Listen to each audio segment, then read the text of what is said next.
What's going on, lads and ladettes? Welcome back to episode 37. This is a big one. This is a big one. This is the Dave Stieb. I don't know how to say it. Stieb. Is it Stieb? Legendary Toronto Blue Jays pitcher. That's all I know. We searched up the greatest athletes to wear each number, and Bleacher Report had Dave Stieb listed as the best athlete to wear number 37 ever. So, you know what? I think it was like fitting that we had to put him in. Toronto Blue Jays pitcher, pretty legendary. So yeah, man. What did you search? You searched this thing and you posted it in the little doc we got going on here, and I'm just gonna read it out. Yeah. The number 37 symbolizes exploration, introspection, creativity, independence, self-determination, and self-expression. The number 37 is a very creative and independent number. Its essence is independence.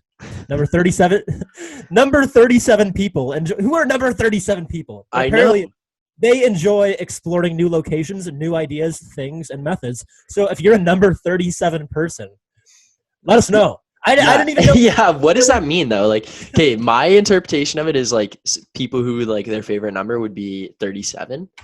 But I'm like, how is that determined? It's like, I didn't even know numbers had traits like that. It's like, yeah, it's like a Walmart. It's like a Walmart astrology method.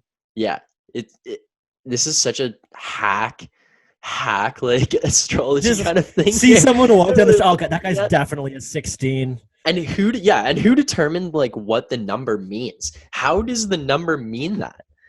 I don't get it. It's a digit. Number 37 symbolizes exploration, introspection, creativity, independence. Its essence is independence. That's what it says. That was a line in the thing. Its essence is independence. The number 37. Huh. There you go. We're food for thought. We're a very informative podcast. But I honestly, man, like that kind of still blows my mind. I didn't know, but like, do you? It's kind of like astrology. Do you believe in that? Like, are you a big astrology guy? Do you follow? No. I'd be concerned if you were. Okay, so if one of our friends at school, she's like huge into astrology and would like take down our birth dates and like what time of the day exactly were you born, what was the region that you were born in, and all this stuff, because apparently it all affects your signs differently, like where you were born, what time of the day, all this stuff. And I thought there was like one. Apparently, I thought there was like one sign where it's like this is what you are. But apparently, there's like a moon. I thought so too. Yeah, there's like multiple. Yeah, there's all these different things, but it's like they're all, when you read them, it's hilarious. They're all the most like general. Yeah. It can literally apply to absolutely anybody. So like, you'll read through it and it's like, okay, that could apply to me. That could apply to me. That does not apply to me. That could apply to me. There's no way that applies to me. But it's like if the shoe fits, like, oh yeah, that's my sign. Then they're like, oh, it works for me. It's so and funny. then it's like my sign could work for you too. But like some of the things aren't going to work. Some of the things will. It's like, but man, there was like I've known people who are like judge relationships based on like, they're like, oh, are you a Scorpio? Like, nah, like not gonna work. Yeah. Right. Like what? Sorry. Okay, one thing I have seen happen, I don't know if you've ever seen it, but it's like you go to the bar and like bouncer checks your ID, and you know how they'll quiz you about shit on your ID, like postal code, address, whatever. Have you ever seen them ask like, what's your sign? What's your astrology sign? No. Someone asked me my height in centimeters one time, though. No way. I swear to God. I have no idea. I didn't know. Like, yeah. I got turned down. Because you didn't know your height in centimeters. Well, it was a fake ID, but like still. Like I would, if it's like I was like 16 going to the convenience store or something. Right. And like I get there and then they're like ID. And I'm like, oh, okay. Give them the ID, and they're like, I don't think this is you. I'm like, well, it's me. I was using my brothers at the time. Quizzed me, what your name, address, whatever. Like, obviously, I know it because I live with the guy. Yeah. And then they're like, okay, height in centimeters. And I'm like, I just walked out. Like, yeah, just give me my ID back. Thanks. Yeah, like, I can't. Forget it. That. But yeah, I've seen them ask, what's your astrology sign? And I'm like, I know mine, but I could see how people wouldn't have an idea. Yeah. Like, I don't know. It's not like it's something that you're like, you just expect people to know what their astrology sign is. I don't think it's like that general of like knowledge. You know what I mean? Like, I don't know. I don't even know how I know mine. I don't know where I learned it from. Like, I don't know like when I picked it up. I know it too. You just I know it mine is. Yeah. Yeah. I don't know. But it's not like you would expect people to know what their signs are, really. I wouldn't think. And no, it's not like I go to some website and like keep up. Yeah, no. You will not ever catch me looking up what all the information is based on my sign either. That will not be. But yeah, no, I cannot get into the astrology signs at all. So the fact that this number thing that we pulled up is so generic and like just out there is like it just goes to show how bogus the astrology stuff is. I think someone's got too much time on their hands, man. Yeah, for sure, like 100%. But 37. You know, we don't have as much time on our hands anymore, I would say, with phase 2. Yeah, starting up in Ontario in the York area. I know patios were open yesterday. We're recording on Saturday right now, so referring to Friday. Patios were opened up. Yeah. Some restaurants, I guess, are going. I guess mostly just patios. I think maybe actually only patios. Haircut. What did you get up to, Phil? Well, we mentioned on a couple episodes ago. We said what your dream situation would be. Yeah. Situation would be. So I mentioned the 2 scenarios: if I went in Markham or in London, or like at home or in London, and I followed through. So that's lovely. Yeah, I followed through. So we got the text. Kent sent us a message and he was like, "Boys, booking a reservation at Dutch. We're going to patio." And it was like max 6 people allowed or whatever. So pulled up with the boys, pitchers going, wings. It was perfect. That dill sauce, oh my God, that stuff hit different. It's just that first time back. Haven't seen the boys in a little while. Haven't got to like go out and drink with everybody. So it was hitting different. Yeah.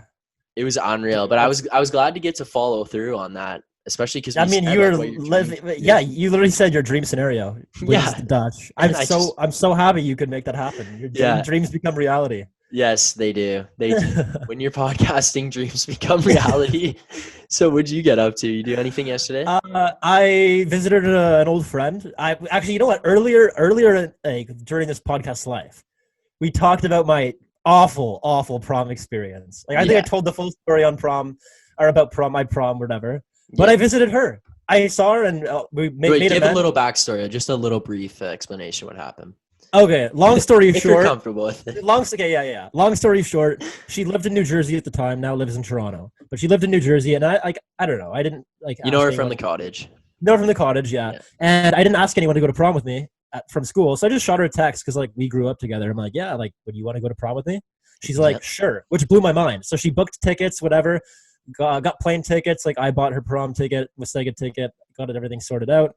Had to like talk to the principals, get them to like agree to it. Yeah, it was a process. It's all set up. It's all set up. And then I like made a sign to surprise her at the airport when I take her off her prom. And then that morning I wake up to like 18 calls, 36 missed texts, and she's basically like, "Oh, I'm so sorry. Like my parents canceled the flight as punishment." Like, and I'm like, "Are you kidding me?" So my sign is already sitting in the front hall. Like I wake up, like I'll walk downstairs. Like it's not a good day. I still did a blast at prom, but yeah. So I gave her some shit about that. It was good though. Just had a good night. Just hung out and just chilled. And then I was driving back today, and I was in such a good mood because like it was the first time I get to like really leave the house and do something. Yep. So you already know that the windows are down, tunes are 100%. Yep. Yeah, that's what I was buzzing with. You know who I was listening to on the way? You have any idea who I might have been listening to? Well, last night, get the pitchers going, and after not having drank in a little while with this quarantine going on, I can tell you for sure the beers, they felt a little stronger. They did. They really did. So I think it might be time now to introduce our guest of honor, the man, the myth, the legend, Tim Hicks. That was a man who really needs no introduction. He's earned 4 nominations for Juno Awards. He has won a CCMA award, earned 2 platinum-selling singles, 7 gold singles, 1 gold album, and 13 top 10 radio hits, including the #1 chart-topping single, What a Song Should Do. We are super excited to welcome to the pod, Tim Hicks. Woo! Thanks for joining us, Tim. How are you? Am I doing well? You? Hanging in there, man. Where are you guys right now? So I'm in my brother's childhood bedroom in Markham, Ontario. Markham, okay. Yeah, and I'm in Aurora. Yeah. In Aurora. All right, and I'm in St. Catharines. We could have met in Burlington and all been in the middle. Yeah, exactly. Little central location. Maybe we'll have to do that when quarantine's up. Right? Oh my God. We'll get to hang out with you. So how have you been doing? How's quarantine been going for you? Yeah, I mean, I think I'm the same as everybody. I mean, most days are okay, and then some days are real good, and some days are real low. So it's just a matter of managing that from day to day. I'm home with 2 little ones. I've got an 8-year-old son and a 7-year-old daughter, and my wife's a public health nurse. So she's been working. She's working around the clock, man. Like they are just, nurses are just, oh my God, they're going hard right now. So she's been working from home a little bit, but still going into the office 3 times a week and dealing with the fallout of this whole COVID thing. What's work been like for you during this? Or do you have a little studio set up at your house? Or no, there's no work. Yeah, I do. I'm in the studio right now. So I've been doing, I mean, the thing about this is that we can still release music. We can still, because I was in the middle of releasing what will ultimately be a record in the end. So I've got lots of songs kind of in the can ready to go, and we're about to release some new stuff at the end of June. So that's really exciting. But my whole thing is the live show. I come from a background of live music. I was a working musician 5 days a week, 6 days a week for 18 years before I ever had a song on the radio. So this feels very alien to me to not play. It's just the weirdest thing, and what's strange about this, when you get to the national level too, it's like, I don't see my band. We're all scattered around. So these guys that I sleep an arm's length away from, on a tour bus, I mean, we've talked a few times and emailed a bunch, but I'm really missing them. Yeah. So Tim, take us back to the very beginning. So like you said, you're from St. Catharines, and growing up, we've heard from other interviews that you've had like a heavy classic rock influence. So we just want to know, how and why did you get into country music, and who are some of your personal influences? Yeah, it happened by accident. It was one of these things that, I had a real hard time finding where I fit in as an artist, and because I was playing in all kinds of bands. I toured the world playing in a Beatles tribute band. I played in casino bands, and I played acoustic gigs and trio gigs and duo gigs. And just before I signed my record deal, I had 4 bands that you could buy, kind of, for a gig. And really, we were the same guys, but we would just wear different clothes. And we would do a whole night of country, a whole night of rock, a whole night of Irish music. Go figure. And then, I was also doing acoustic gigs a lot, where I was standing in the corner kind of playing all those things. But what happened was, every time I wrote a song and played it for someone, they'd go, "That's a really great country song." What are you talking about? I grew up in Niagara Falls. I live in St. Catharines. We didn't have a country station. And so I started to kind of dig into it, because people were asking me. I had this Tuesday night gig in Brantford, Ontario, and people would ask me to sing Keith Urban all the time. And when I actually dug in to guys like Keith Urban and Zach Brown and Jason Aldean and Eric Church, I found where I belong. I'm like, I got way more in common with these guys than I do with Dallas Green. You know what I mean? And he was kind of the pinnacle for around here for a long time. And I played acoustic guitar and sang, but it was like I was just a little too light for rock, and it's just something wasn't right. I wasn't a pop singer. Nobody really could put their finger on it. But when I started to sing country, it just felt so good, and I felt like I was home. And it wasn't long thereafter. We probably did country full time for about 3-4 years before I signed a record deal. And I had to put it in perspective. I tried for all through my 20s to get a record deal, and I couldn't get anything going. And I had decided that I didn't even care anymore. I was just going to sing in bars, because I was booked 6 months out, and I was paying my bills. I wasn't making a lot of money, but I got a really cool wife, and she was like, "Listen, you do what you need to do in order to be happy, and as long as you're keeping up your end of the bargain, I don't care what you do." Well, so it worked out perfectly, because I think you may have the greatest name in all of country music. It just worked out so well. It's funny that you say that. When I first started going to Nashville, everyone would ask me. They'd say, "Tim Hicks, huh?" And I'd say, "Yeah." And they go, "What's your real name?" "Tim Hicks." And they're like, "Come on, what's your real name?" And I'll never forget. I worked with this guy named Jeff Copeland, and he's produced most of my stuff. I used a different producer on Shake These Walls for a number of reasons, but Jeff and I are very tight and very close. And he was one of the first people that I really connected with when I started going to Nashville. And he said, Tim Hicks, huh? And I said, yeah. He goes, what's your real name? I said, Tim Hicks. And he goes like this, he goes, perfect. Just like that. I thought, I really have found my home. You know, doing this whole thing is really cool. And like I said, I really attribute, you know, having a career to guys like Eric Church and Jason Aldean, like that kind of are rock influenced. I mean, at the time, Jason Aldean had Rich Redmond playing drums with him, who had a giant red mohawk. All of his bands looked like our band guys looked like they were a biker gang. They had giant chains on, and they were playing to pyro, you know, explosions everywhere. And I thought, this is where I belong, you know. And the kind of music that I liked was like Leonard Skinner, the band, the Allman Brothers, like heavily countrified sort of rock from the 70s. And I truly believe, I say this to even the Eagles, right? I love the Eagles. Bands like that would find a home on country radio if they came out now. You know, and I think that's... you know, just earlier today, Robbie Robertson, the documentary was on the movie channel. We caught a bit of that earlier this afternoon. I haven't seen it yet. I'm dying to check it out. Is it good? Well, from what I saw, it's pretty great. I couldn't finish it. I had to make lunch and then prepare for this. So, but I'm definitely gonna go back and finish it. That's for sure. Yeah, I'm a huge fan of the band, and I've heard about the documentary, and I need to see it. I live for that. I keep a stock of music docs on my laptop for when we fly. So I'm always looking for a new one that I can add in. You know. Okay, so I wanted to ask you, one of my, like, when I grew up listening to music, my dad had a heavy influence on the type of stuff I listened to. Yeah. I really listened to all types of music, but mostly from him, it was rock and roll, all that kind of stuff. The first 3 country songs that stick out in my head that really, really got me into country music was Wagon Wheel by Darius Rucker, Knee Deep by Zac Brown Band, and Stronger Beer by Tim Hicks. So I wanted to ask you about Stronger Beer, because Stronger Beer is not only one of the songs that really got me into country, but it is one of my favorite country songs in general. I know all the words start to finish.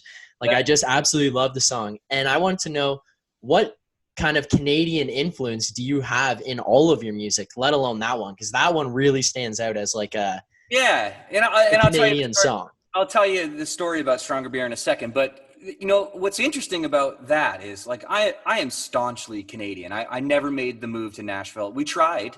We lived in Nashville for 6 months while I worked on Shake These Walls. And at the end of 6 months, my wife and I just looked at one another and said, time to go home. Like, I love Canada. And I only ever wanted to be like Blue Rodeo, you know, like where I could tour every summer or tour every year or every 18 months and put out a record or not, and people would still come. And, you know, I really look up to guys like that made their living, like the Hit, you know what I mean? Like, those guys are staunchly Canadian. They played in America, but they didn't have the same kind of success that they do in Canada. And there's something about that I really loved.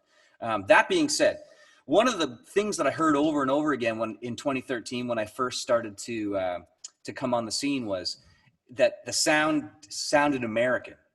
People said, oh, it doesn't sound Canadian. And they meant it as a compliment. And I would say it kind of irritated me, to be honest, a little bit. Well, I'm not American. You know what I mean? And I, you know, I've got lots of American friends. I love it down in Nashville. They're wonderful people down there. And, you know, but you know, I always just wanted to be a Canadian musician. So that's one of the reasons why we still live in this house. This is the same house we were in before all this happened. We have the same neighbors. My kids go to school, you know, a kilometer down the road. It's a wonderful place to live. So, but you know, the whole thing with Stronger Beer, which is, it's hilarious to me that we're nearly 10 years later and I'm still talking about this song. And what a wonderful thing to have a song that's permeated pop culture like that. And that song started out as just a joke. It was a joke. I was writing with Jeff, and the quick story is, he picked me up at the office in Nashville, and we were going to go to his studio on the east side. And I said, hey man, if you don't mind, if we could hit a Shoppers on the way, I'd like to get some Smarties or just something to munch on while we work. I got a bit of a sweet tooth. And he looked at me like I had 3 heads, which is super weird because he was born and raised in Montreal. So you'd think he would know what Shoppers was, but he's like, I have no idea what you just said. And so then we had this chit chat about Canada and America. I was like, we have football, like we have the CFL. And he's like, really? Huh, I didn't really realize that. And I was like, yeah, man, he goes, is it the same rules? I said, well, one less down, the ball's bigger, the field's longer. And he's like, oh, too easy. So, and we got taught, because my day-to-day manager was from West Virginia. So we thought, wouldn't it be funny if we could write this kind of funny song and send it into the office and really get a chuckle out of them, and then send in the real song and be like, they'll be like, haha, very funny. Where's the real song, boys? And we would send it in, and everything would be cool. But sure enough, we sent the song in, and we're like waiting. And finally we get this call. It's like, we love it. It's going on the record. We're like, what? Oh, no. I had no, so I was almost a little bit embarrassed about it, and still with, it takes me 6 beers to get pissed drunk. You have no idea how many YouTube comments are like, Tim Hicks is a pussy. Because the beer's stronger, guys. Like, we had a big talk about this, and I love that people love it. It lives in the encore now. Like, I make people wait for it, and you got it. Yeah, and it's one, we don't rehearse it anymore. We played it so many times that the band's just like, we get to that one on the set list, and I'm like, moving on. But it's always a moment in the show, to hear everybody sing it back, and I love that about it. And I'm so pleased that Open Road decided to release it and put it out. It was never released as a single, but it went platinum, which is virtually unheard of in this day and age. So that was really exciting, So there you go. A long story. Yes. Make a long story over. That's how it went. That's awesome. So my parents, that was a great story. My parents aren't big country fans, but I got to say, Stronger Beer is one song that even they love. I think it resonates with all Canadians and makes us proud to be from Canada. Yeah, I think that's what it is. Is it, because we're stereotypically like so polite and bashful about it. Like, you're down in America, there's the flags are flying and everyone's like, whoa, America, and we're a lot more laid back about it. So that gives everybody, 2 minutes and 50 seconds to be super loud about, go Canada kind of thing. And like I said, I'm just pleased people see the humor in it. Every now and again, I get a nasty email or a social media message from someone, who's angry about it. But, just takes all kinds. So it's a joke, and that's where it ends. And we Googled it on the day, and there is no difference between the beer. They just measure their alcohol by volume, and we measure it by weight, or vice versa. I can't remember. So it's a slight discrepancy there from the math, but it's all the same in the end. It's just fun. It just makes for a fun song. Oh, absolutely. So that kind of leads me to my next question about like kind of the hate mail, some of the hate mail you've gotten from that song. Oh. Obviously, we love it up here. Yeah. But you said you recorded that in Nashville, and what was the reaction from the Americans who you performed that song to? Or, okay, well, or heard it? I haven't performed. I don't often perform in America, but there has been the odd situation where, for instance, I played the Bluebird Cafe in Nashville a few times, like done writers rounds where you sing it, and people have begged me to do it because I don't know. I get a little bit self-conscious about it when I'm down there. At the Bluebird, I tell the story. I set it up. I explain that, I tell kind of a similar story to what I just told you about, I explained to my buddy that there's a bigger ball and a longer field. And laughed. And then I play the song, and it usually goes over well. But I will tell you, this one time I was playing, I wasn't on the gig. I happened to be in the room at the listening room in Nashville, which is a famous place to go watch writers rounds. And my buddies were doing the round. They said, you got to get up here. There's a table of Canadians over here. You got to get up here and play. And they were chanting like, play Stronger Beer. So I did. And it was like, when I finished, you could hear a pin drop. No one laughed. No one clapped. Like, it was so embarrassingly bad. It just like crashed and burned. And I think what was missing was I just didn't have time to set it up. And it came off as like this snotty Canadian guy telling everybody that they've got better beer up in Canada than they do in America, which doesn't go over well on a Friday night in downtown Nashville, let me tell you. But so, it is, for instance, I was just supposed to go to Australia, and somebody asked me, are you going to play it? And I said, no, I'm not going to play it. And then someone else said, no, they stream it down there. They love it. They love it down there.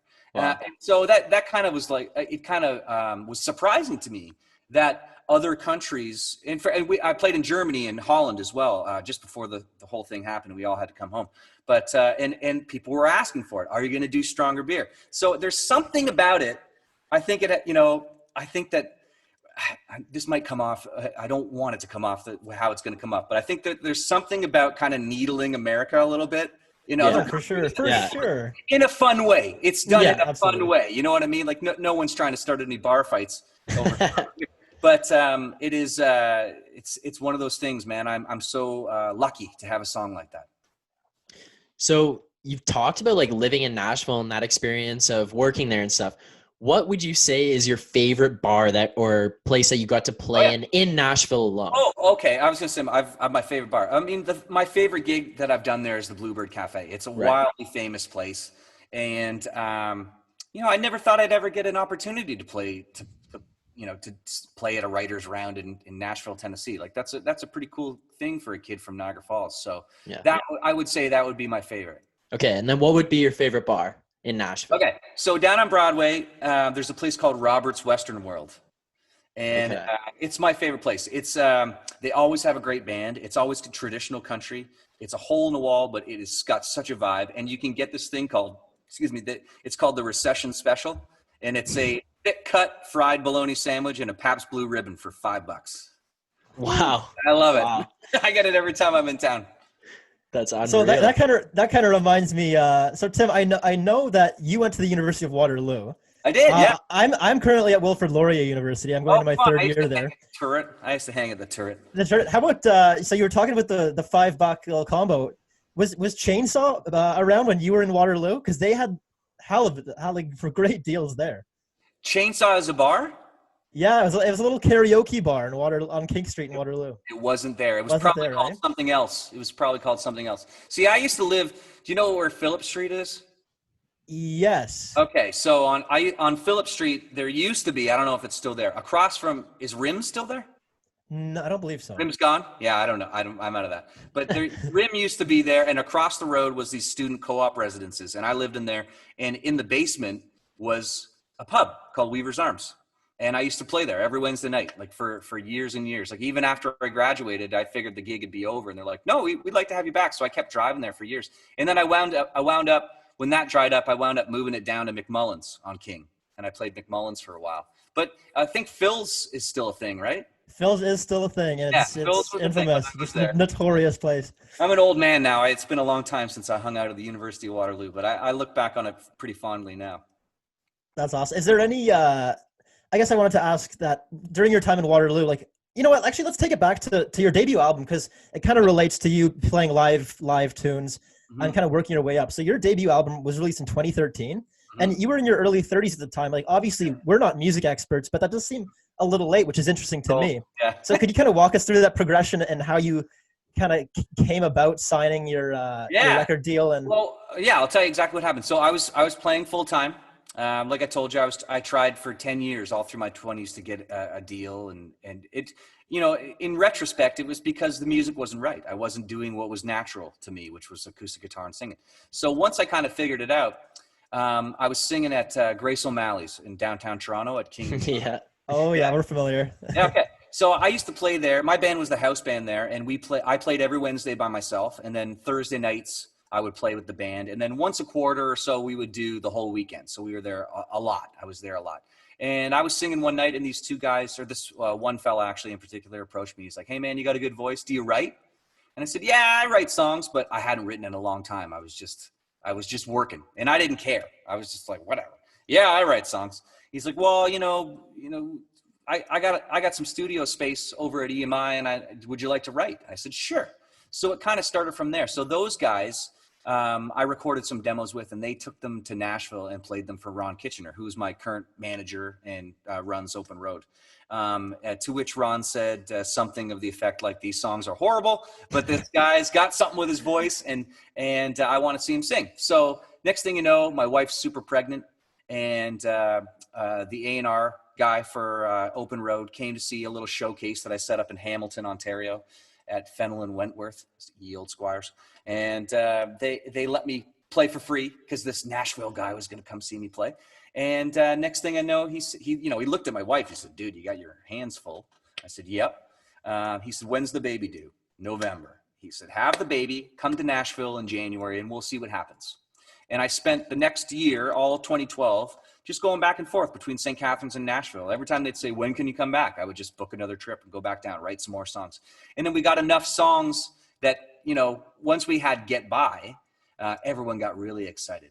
And once they put Get By out on the radio, everything changed. So that was kind of the progression. And at that point, it's like, you know, it was as if the universe just said, okay, remember that thing that you wanted? Here's a baby.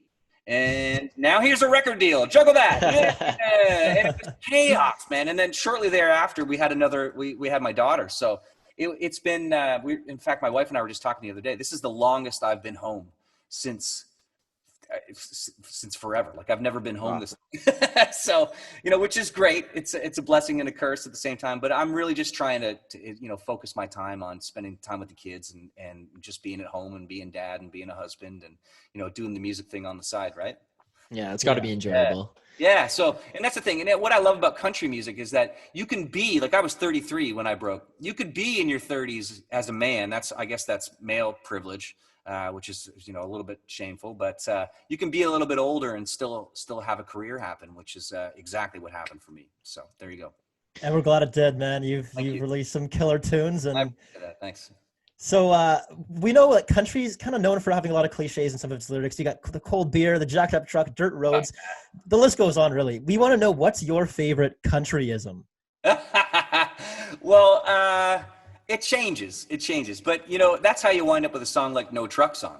It's because somebody says, you know, you can't sing about trucks anymore. That's why I say at the end of the song as a joke, it's like, they say we can't sing about trucks no more. You know, because some guy on Music Row just decided, like, truck songs are out. No one's doing truck songs anymore. And you're like, oh my God, okay, we can't write about truck songs.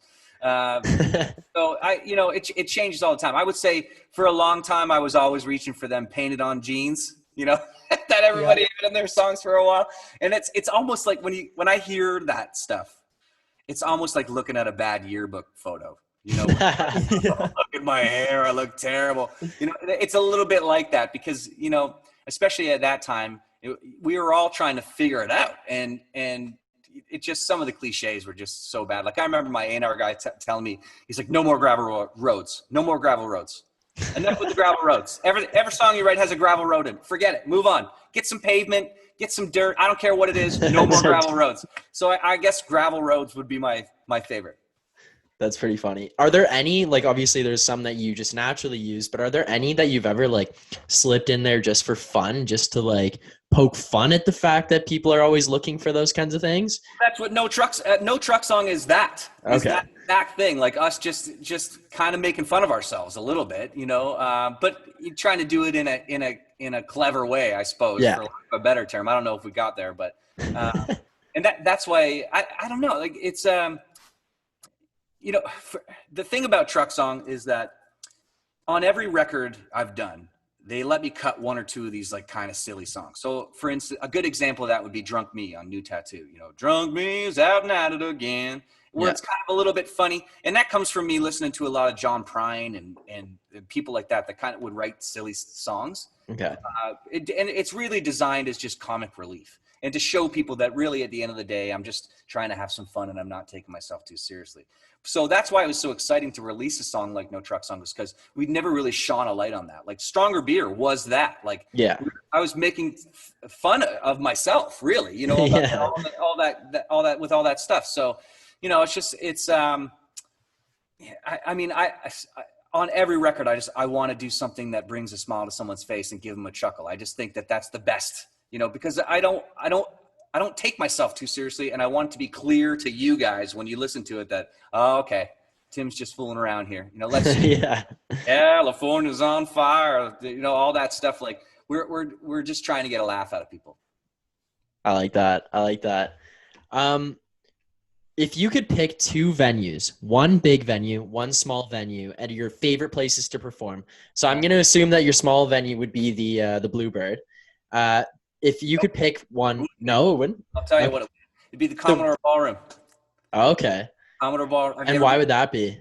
Because it's got so much history, and the floor is on. I can't remember if it's on springs or on like rubber tires or something. But when you get everybody jumping like this, you can actually see the floor move. in the Commodore, and it's no way.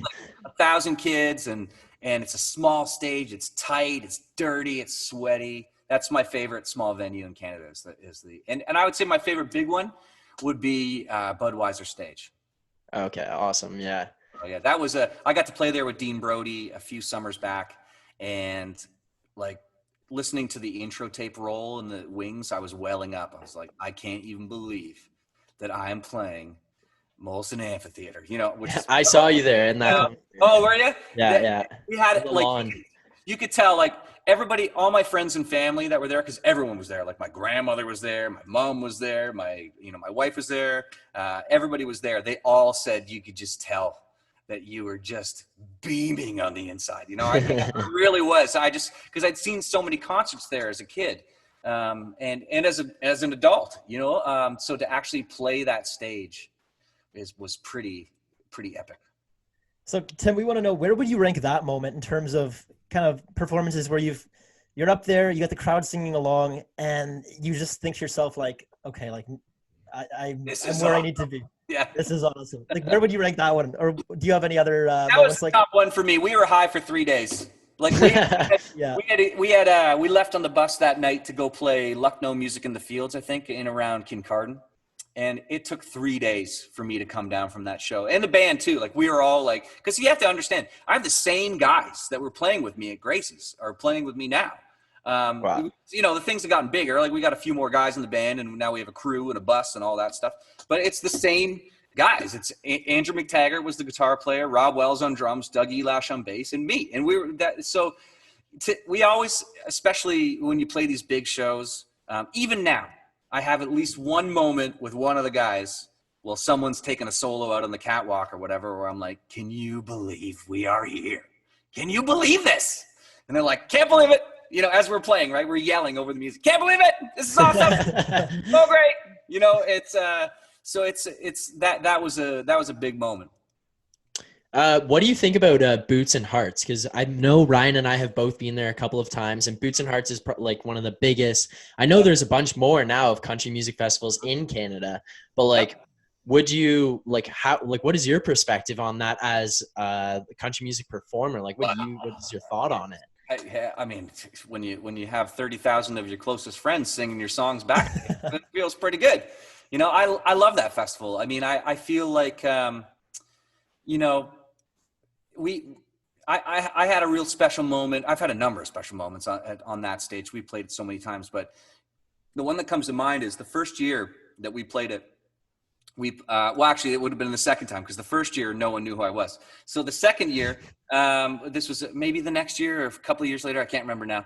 But we played the Thursday night kickoff party, and it was the first time that they announced. They said, "Ladies and gentlemen, welcome to the stage, open road recording artist Tim Hicks." And I swear to God, I welled up. And the guys, we all did. We were all standing backstage in the huddle, waiting to go on, and I was like, I can't even believe that even happened. I stopped trying. I stopped trying to make it, and here we are. We've 10,000 kids chanting my name. And then the best part was the intro tape rolls, and the band's supposed to kick in, and I'm supposed to come out as they're playing, and the intro tape rolls, and then no one plays. There's nothing coming off the stage. And I thought, oh, you buggers are all fired. Every single one of you. I was going to fire the band. I'm so mad. And I came around the corner, and Andrew was standing there. He goes, "Breaker Blue." Music's playing. The drums were happening, but nothing else was happening. He's like, "Breaker Blue." And then I saw all these crew guys diving everywhere. And I just remember I grabbed the microphone and I yelled, because for whatever reason, the PA was working, but the guitar amps weren't. I think that's what it was. So I yelled, "You guys are so hot. We blow the breaker in this place." And everyone went, and it bought us a moment to kind of fix what was happening on the stage. So, I have a real special place in my heart for Boots and Hearts. Yeah, I was there. I was there at that concert. Oh my God. That was a 2016 show? No. That was 2016 was the first time I played the main stage. So this would have been 2014-ish. Maybe it was even summer 2013. I can't remember. We played 2012 in the Emerging Artist Showcase and lost. And then, just kidding. Well, we did. We lost, but it doesn't bother me anymore. And then the next year we came back and played the kickoff party. Yeah. So it would have been 2013. Okay. So, Tim, like, tell us, like, if you weren't a musician, what do you think you'd be doing? I have no idea, dude. I've had a million people, well, not a million, but I've had a lot of people tell me that I should have been a music teacher, or I could have been a music teacher, or I could have been a teacher or something like that. But for me, and it's hard to say because as a parent now, I wouldn't want my kids to say the same thing, but I really didn't have a backup plan. I was all in on it. I've been all in on playing music as a living since I was 7 years old. And I told lots of lies along the way to my parents to quell their fears. Yeah, I told them I was going to be a music therapist, and I took psychology at the University of Waterloo. And that was because they said, you can't do music. You have to take something else because you need to have a backup plan. And I was like, oh, yeah, no problem. I got that backup plan. It's happening. There really wasn't one, So I don't know. I don't know what I would be doing. There was a point, actually, a real low point just before things took off. Where I asked my wife to get me a interview at the region of Niagara, which is where she works as a public health nurse. So she's like, why would you, why? What for? I said, I'm just sick of it. I'm just, I was playing to bars every night and I was out late and I wasn't making a lot of money. And she kind of really put it in perspective. I'll never forget. She goes, oh, boo hoo. And I thought she was going to say, finally, he's seen the light. But she said, boo hoo for you. And I said, what do you mean? She goes, you go out every night and get to do what you love to do every night. Do you know how many people would die to be in that position? Who cares if you're not making $1 billion or whatever it is? Like, who cares? Go out and be happy. Go out and do what you love. And it was that moment where everything clicked. I was like, you know what? You're right. I'm just going to go out and just play and work. And I don't even care if I make it or if I ever have a song on the radio. Doesn't matter. And it was in that moment, as soon as I let go of all that, the phone rang. And I was headed to Nashville. So wow. Yep. Your wife seems to be a pretty incredible support system for you and a good influence on your career. Absolutely. Yeah. She's been a huge supporter. Like all wives has her days where she finds the whole thing irritating and annoying, but most of the time she's behind what we're doing. And I mean, you can't have it any other way. Like, especially if you're going to have kids and try and do this, it's you need to have someone that's supportive and equally supportive back and forth. You know what I mean? So right now it's like I'm the stay-at-home parent. So she's the one that's out working and leaving and gotta go out and do her thing. So it's a partnership. That's what it is. So Tim, we understand you have some new music coming out soon. Yeah, and man. We're super excited about it. Would you mind sharing a little bit about your new project? Yeah. Well, okay. So we released 3 songs back in February. And everyone kept saying, why only 3 songs? And I kept saying, pretty soon you'll find out why. So, it's kind of a reaction to how people consume music now, man. Like I'm heavily rooted in classic stuff. I love to have albums. I love bodies of work. Even as an artist, I love to have like a body of work and use one producer and make it all kind of cohesive and sound like a package. But people don't consume music like that anymore. So we had a big discussion at the office one day and someone said, well, what if instead of committing to 12 songs and putting out a record and like working that for 18 months or 2 years? Yeah, people don't care about record. I mean, some people do. There are avid fans and collectors that love to have that kind of things. But with Spotify and Apple Music and Amazon Music and all those things, it's like people are more about the songs. So we did 3 back in February, and then we're going to release another 3 to add to that at the end of the month here. And I'm super pumped because each of the 3 songs has a bit of a different flavor, but somehow complement the other 3. I don't know. It's hard to explain, but I'm pumped about it. So one of those 3 songs going to be coming out, those next 3? I don't know the exact date, but I know at the end of the month here. Okay. Yeah, by the end of June, we'll have something. Or I mean, they might have pushed it to July. I might be sticking my foot in my mouth, but sometime real soon we're gonna hear new music from Tim Hicks. Awesome. I know we're looking forward to having some new summer anthems. So we'll man. I love that. Be playing them. There's at least one rockin' summer song for you. Kind of like a little bit Sublime-y. Remember the band Sublime? Yeah. Bit like that, a little bit in that vein. I'm pumped about it. It's gonna be good. Okay, so Tim, one of the things we talked about on one of our recent episodes was how during the summer especially, the 2 of us are both windows down kind of people driving around. And in the summer, always country music blaring. Nice. One thing I want to ask you, are you windows up or windows down? It depends how hot it is. It depends how hot. And if you're on the highway. So I'm I don't know. I got kids, so I'm usually rocking the air. But my wife, even if I do have the air conditioning on in the truck, my wife's got the window down. So I would say we're a windows down family. So there you go. Nice, we got the second part. Windows down family. We were talking about what the proper arm form is out of the window. So do you have your hand dangling? Are you elbow on the sill, hand up top? I'm an elbow on the side. Okay. I'm an elbow like that. But hand inside the car. If I'm in the passenger side, I'm like doing this all day long. That's what we're saying. Feels good. It does feel right good. now to do it. Feels good right now. So if you're driving in the car and you're not listening to yourself on the radio, all your bangers. I turn it when I come on, by the way. What music would you generally be listening to? And if you were to listen to more recent stuff, who is like one artist that you'd be listening to now? Yeah, so I listen to a lot of Eric Church. I just think he's the coolest. But I've got Sirius XM in the truck, so I'm rocking all different stuff. Like I love talk radio too, so I listen to a lot of talk. Okay. But I've got, like, for instance, I've got classic vinyl on preset. I've got Willie's Roadhouse. I love Willie's Roadhouse. It's just so good. Like my kids, it drives them crazy. But as a dad, it's my job. It's my job to drive them a little bit crazy. So I listen to a lot of that. Prime Country's on there. Let's see what else I got. Oh, lots of Tom Petty radio. I love Tom Petty radio. And I've been checking out too. They've got a few things like Led Zeppelin radio and things like that on Sirius XM right now. So I've been checking a little bit of that out. So it's, it's between classic rock and country. And then every now and again, I'll throw on like the Spectrum or something like that, just to see what's happening in the indie world, and just to get something a little bit different. Or the Bridge. The Bridge is great. Yeah, I love the Bridge, man. I love Simon and Garfunkel and yacht rock, like all that kind of stuff. I think it's in different music for different vibes, right? Yeah, absolutely. Yeah. So Tim, I mean, this may be a long shot, but I feel like we can't have the Tim Hicks on our podcast and not get to sing with him. Oh, so would we be able to sing the chorus of Stronger Beer together? Yeah, man. Here, I'm in the studio. I got lots of guitars here. All right, let's see. Well, I don't have a pick handy. Oh yeah, I do. Wait, stand by. I think this is the coolest moment of my life, maybe. Yeah, seriously.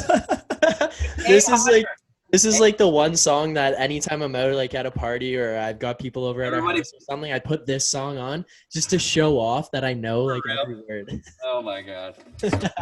Can you hear that? Oh yeah. Yeah? It's even a little out of tune like the record. All right. We say A, you say yo. Yeah, we both got pro football. We got bigger balls on a longer field. One last down. We say Z, you say Z. Girl, we watch all your TV. Think you got a stronger army down there.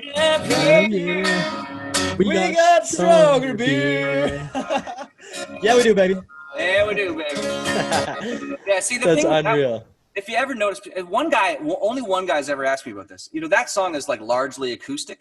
Do you get that vibe? Yeah. It's like, there's like shaker and claps and things like that. The reason for that is because we just put the demo out. That's all that was.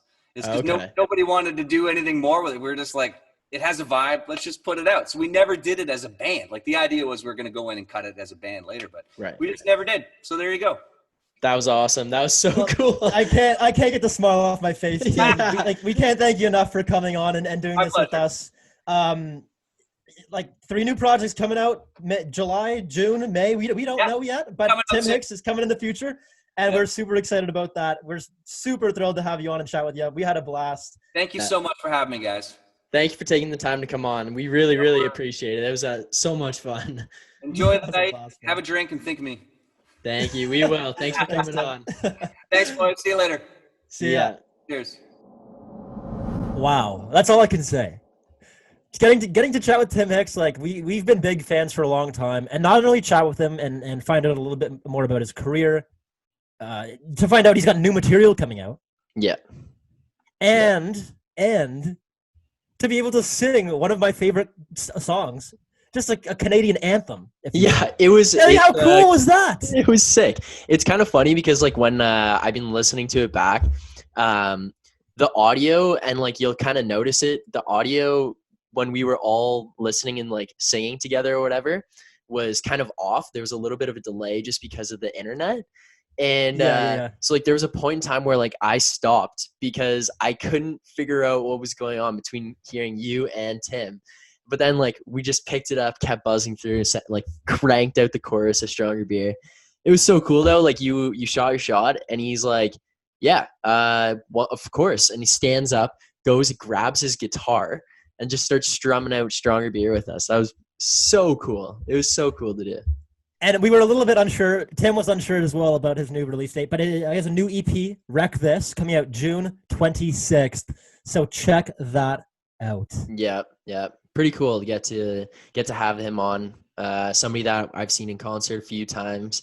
Someone whose songs I love listening to and singing them. So getting to be a platform that he came on to promote some of his stuff was pretty cool as well. That was unreal, man. I don't think I'll be forgetting that for a long time. No. Speaking of Stronger Beer, as we were talking about a little before the interview, I think phase two beers, they were a little bit stronger. Yeah, that first time back, they were a little bit stronger. That first time back. I woke up this morning, stayed at Brown's house, and I was hurting a little bit. Dude, I'm not gonna lie, I'm still hurting. This is a guilty podcast. So. I'm one of those guys, like when I get drinking, I could pretty much sleep anywhere. So like at OC's house, I used to sleep in this leather recliner. Like it didn't even recline fully back. It was just like one of those ones that it was kind of on a weird angle, and like the feet would go up kind of thing. And I would just pass out in this recliner. So I fall asleep on this short little leather couch in Brown's basement last night. Wake up this morning, and his mom made me a coffee, and it was just perfect way to get like battle through that little morning hangover. And I was feeling is that like your go-to? Do you normally drink coffees to? Oh yeah, coffees right away. Now I drink black coffee. Dude, I only drink black coffee. Yeah, I can't put anything. It's literally just diesel. Like you're actually like jet engine fuel, but I love it. It's me too. I think it's delicious. I can't put anything in it anymore. Yeah. It's so basically for me too. I feel like with black coffee, you just can't go wrong. Like you can't have a bad coffee almost. I beg to differ. One time I was at a bank, and as a TD bank, and it had like a little like a coffee dispenser. I was standing in line. I'm like, might as well help myself to a coffee. Yeah. I don't think they like made coffee for like the last, and it's probably sitting there for the last week and a half. Yeah. Okay. I took one. It literally had like this fishy smell to it, and it was just like awful, just terrible. What the? Yeah. Why would you drink it after you like smelled the fishy smell? Why? Like, what were you? Dude. Oh, this will probably be okay. My coffee smells like fish. And yet I honestly don't even know if it was coffee. I don't even know if it was a brown liquid that was like had a little like country. I don't know what brand it was. Yeah, but it was awful. God. Okay, so if you're ever, I just don't want to talk about fishy coffee. Stay away from bank coffee and just don't go. Yeah. So I finished the coffee and I head out, and usually for me, like after that. At school, we had a Wendy's down the street. So I would wake up, have my coffee, and then walk down the street to Wendy's and just get something greasy and come back and eat that. But today, on my way home, I drove past McDonald's. So I stop in there. And I feel like it was probably like 11:15, 11:30ish when I got there. What's your go-to coffee place? Like are you Timmy's, McDonald's? I'd probably not even gonna put Starbucks on the table, like. Yeah, no, really? I'd probably have to say Don's. Yeah, I think I like Don's coffee a bit more than Tim's. Yeah, you know, Don's coffee is Tim Hortons' old recipe. Yeah, I know. Wild. And Tim's recipe is like Burger King's old recipe or something. Shut up, is it? Yeah, I'm pretty sure. Yeah. But anyway, so I go to McDonald's. I'm in the drive-thru. I'm getting just like my classic breakfast hangover, like here, getting the sausage and egger, and I always get the hash brown, then throw the hash brown on the sandwich. Oh, so I pull up to the thing. I ask for the sausage and egger, hash brown, and a medium iced coffee, which I had just cranked the coffee like an hour before. But the lady says to me, "Oh, we don't do hash browns after 11. And I was mind blown. That's is ridiculous. that like a new thing, or because I thought it was all day breakfast? Yeah, right. They do all day breakfast. So why do you not serve hash browns past 11? Like that just doesn't make sense. I feel like they're such an easy thing to prepare too. Like you just like what? They're little frozen hash brown patties, and you can't just heat them up. Like yeah. So I thought that was so weird that was something that she had to say, like, oh, we don't do hash browns after 11. You should write an angry letter and then throw it out, just to like. Yeah, I'm gonna write a strongly worded letter to McDonald's Canada. Just send it. But you don't send it. No, you don't send it. You don't send it. Get those feelings out there. I'll just express myself. Yeah, express yourself, and then just bury it deep down and never bring it up again. Okay, maybe. No, but for real, I just talked to somebody about that because that is bush league. Yeah, but like, it's not all day breakfast. It's just not. Yes, it is all day breakfast. Yeah, you can't claim you have all day breakfast and then not serve breakfast items. Yeah, it's such an essential part of the breakfast. Mm-hmm. Like it really is. There's no sausage and egg without the hash brown. You can't. Like, it's a staple in the breakfast combo. It is. It really is. But yeah, then she just threw me off and was like, "Do you want fries with it?" Oh yeah, what? I'm getting a sausage and egg, and I'm gonna have fries. No, that's a terrible idea. No. Yeah. But are you serious with that suggestion? Get out here. Yeah. So when I was working construction, like I know the grind. You'd wake up in the morning and like first thing before anything, coffee. Yeah. Get the day going. I'm kind of ashamed to admit I've had some days where I've crushed my fair share of coffee and energy drinks, like to the point where it's probably an unhealthy amount. I want to ask you, Philly, how many coffees is too many coffees in a day? Oh man. Okay, so at school I would get up to probably like four. I could get up to like 4 a day, and I would just be pumping them out. Yeah. Your veins. Yeah, with working, I think it's definitely like 3 a day is average. I don't know how many is too many because I feel like I'm probably drinking too many. Like 3, 4, 5, it's a lot. Like that's a lot of coffee. So I don't want to say, oh, more than 5 is too many.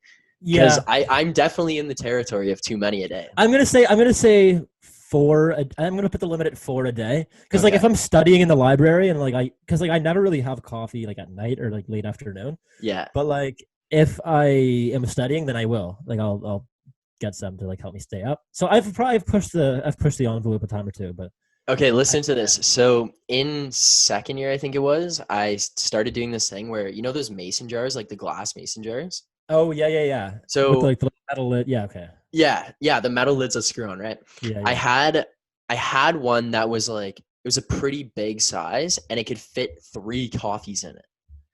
So what I would do is make 3 coffees at night, pour them in this thing, and then put it in the fridge overnight and take it like to the library with me the next day.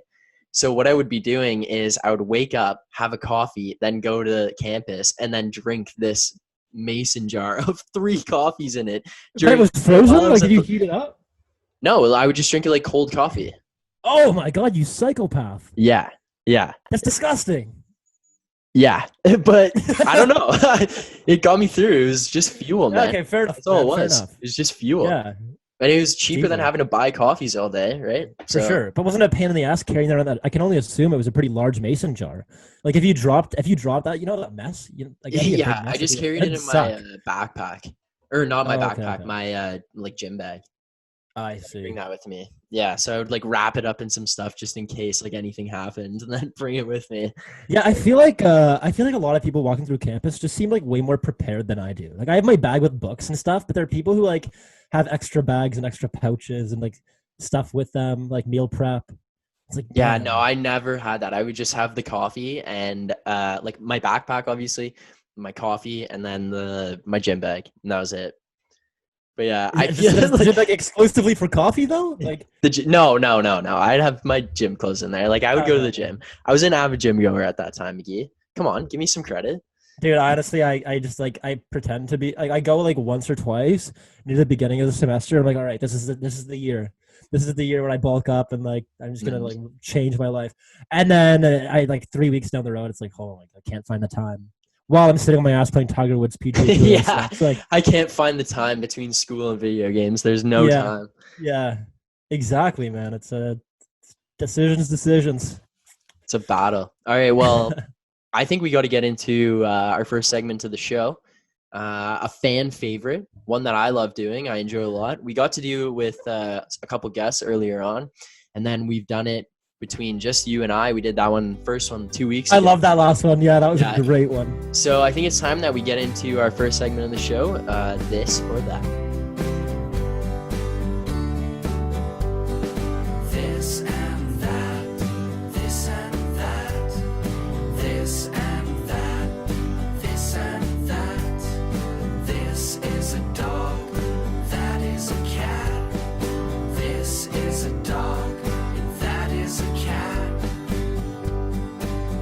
All right, McGee, here we go. I will start it off with our first of the episode. Yeah.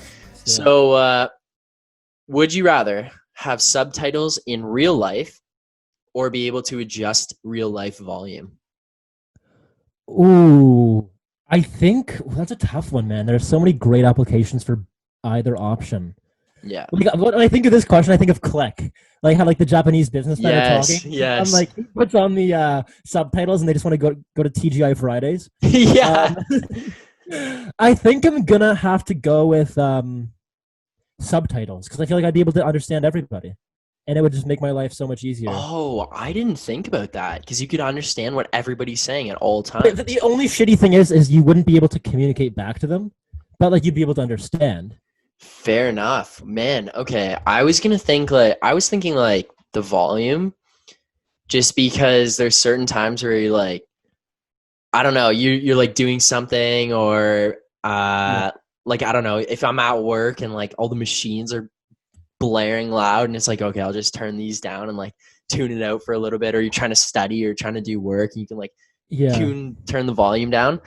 But man, I think that I'm gonna have to switch. I think you convinced me. I'm going with the subtitles because then you just, that's like equivalent to, or it can replace having to do the volume, because it's not like if you can't hear somebody, you can just read what they're saying.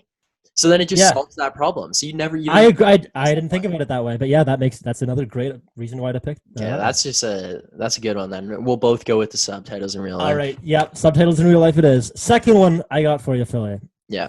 Would you rather have 7 foot long arms or 7 foot long legs? Oh man, I think I'll go with the arms. 7 foot long. Have you seen the edit of the woman standing in front of the bear with like the really long arms? I think we posted it on the Lads and Launchers Instagram account like a while ago. No, I don't think I've seen. I don't remember. It's the woman in like the yellow shirt. She's like standing in front of some. Oh bear. yeah. She's got really I remember what you're talking arms. about. I think I would go with the 7 foot long arms though. Just like you could reach everything. I guess you could reach things when you're 7 foot long legs because you'd be taller. But I feel like the arms would be more applicable and more like useful in just day-to-day life. Like you never have to like bend down to pick up stuff. Like imagine you're 7 feet tall and you try to like bend over to tie your shoes. That's true. You're just you'd be taller than your legs alone are 7 feet. You'd be like literally I don't know. You'd be like 11 feet tall. But I feel like exactly. I feel like 7 foot long legs would be like more of a disadvantage than an advantage. Whereas the long arms would be able to like help you out. Because like your arms, even if they're like too long to do stuff, you could just like tuck them in or like, you know, cross your arms or something. But your legs, like you can't just avoid having 7 foot long legs. Like I think I'm gonna take the through doorways. You're gonna take the legs. I'm taking the legs. Yeah. Because well, here's what I'm gonna do with them. I'm going to become an Olympic sprinter and break the world record for 100-meter dash. I could literally get to the finish line and like do like high jump too. Yeah, I could do. Imagine triple jump. Oh my god, I would just be a freak of nature, and I'd be able to like shatter every Olympic and world record. Okay, fair. Endorsement deals, Gatorade. I'm thinking movie rights, maybe like. Okay, so we disagree on that one. I'll go with the arms, and you got the legs. I got the legs. All right, last one. Would you rather listen to your favorite song and get $1 every time you finish it, or listen to the worst song in the world and get $100 every time you finish it? Ooh. I think I don't listen to my favorite song like enough to make the $1 every time worthwhile. Plus, I wouldn't want to ruin my favorite song for me because, like, I don't want to do it 1,000 times and get sick of my favorite song. That sucks. Yeah. I listen to the world's worst song and get $100 every time I finish it. But my problem with that is like, how bad is this bad song, and how long is it? And how long is it? Yeah, how long it is a huge factor. Yeah, if I have to sit there for like 4 hours and listen to this white noise, then like it's just like radio, it's just static. Yeah, that's painful. That is painful. But here's like the way I thought about it. So I kind of had like the similar thought process to you about like the favorite song, or like the best song or whatever. Yeah. I feel like with that, getting the $1, the more you listen to it, the more you're going to hate the song. So then it just becomes less enjoyable. Even though you're getting the $1, it's like, okay, this isn't worth it. Whereas with the worst song in the world, if you get $100 every time you finish it, every time you listen to it, it could just get more and more enjoyable because you're making $100. So you could just end up liking the song more and more. That's true. Because it's bringing you income. So you're like, I know, this man. Sucks, but like, I'll just battle. Like, you could just listen to that song all day at work. But one other thing I took into consideration is like, I feel like there are enough artists out there and like new music being released that like at least the world's worst song is going to be like changed frequently, you know? Like it could be updated. So like it won't be the world's worst song like all the time. There'll probably be another song that comes out that's worse than that. So you get to change up the variety. But like your favorite song is just your favorite song is your favorite song. Yeah, okay, fair enough. All right, well, that's all we have for this or that. And I think we get into our final segment of the show before we wrap it up, our Lad of the Week. Lad of the Week. Okay, so McGee, I've got a Lad of the Week. Do you? We didn't really like talk about it too much prior to. We hadn't had this one prepared, but with phase 2 opening up and Friday being the first day patios were open, we got to go back and drink, like have drinks and see everybody kind of thing. I'm going to give the Lad of the Week to the man himself, Doug Ford. Really? Yeah. Really? So I was not expecting that one. With Dougie spearheading the phase 2 efforts. Phase 2 and being the reason behind us being able to go out and have patio beers with the boys and me getting to like live out my dream and go to the Dutch and have wings and pictures, I'm going to have to just thank the man in charge and give the Lad of the Week to Doug. There's just no way around it. Yeah. I think he's honestly like I've been kind of impressed with how he's handled this whole crisis. We're not really like politics guys or into that too much, so we won't get really into what he's done. But yeah, he's done a pretty good job of handling the situation, I think. But open up these yeah, but this is just I feel like this is mainly about just like the patio beer situation. Just basically, yeah, because he let us go and drink with the boys.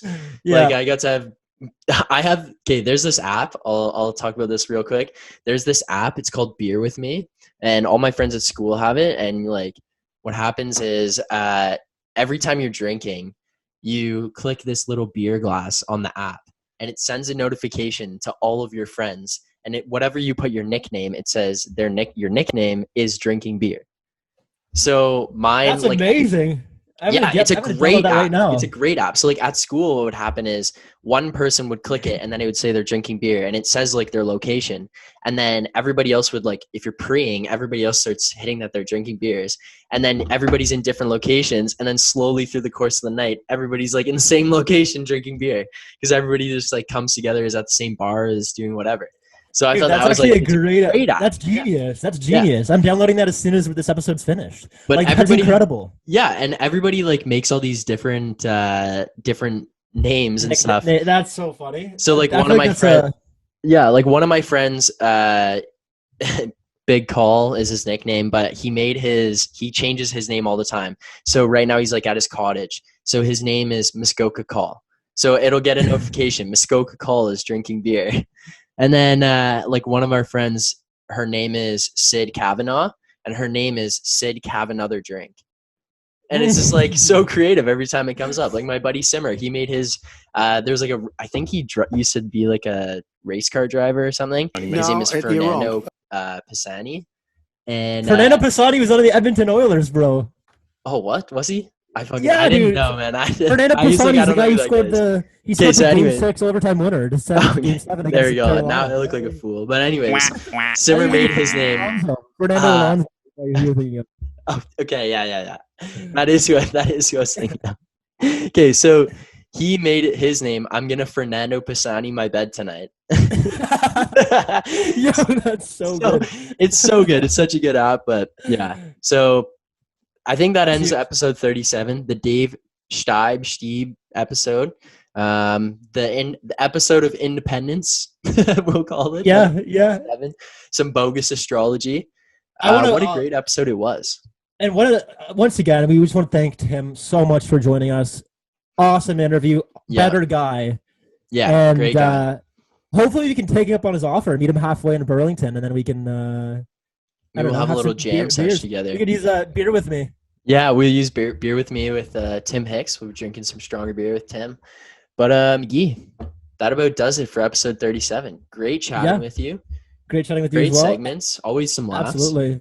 And I hope you guys enjoyed. I mean, if you're a first-time listener, thanks for joining us. Yeah. I was telling Philly at the beginning of this episode, we have I think only 10% of our female audiences, or our audience is female.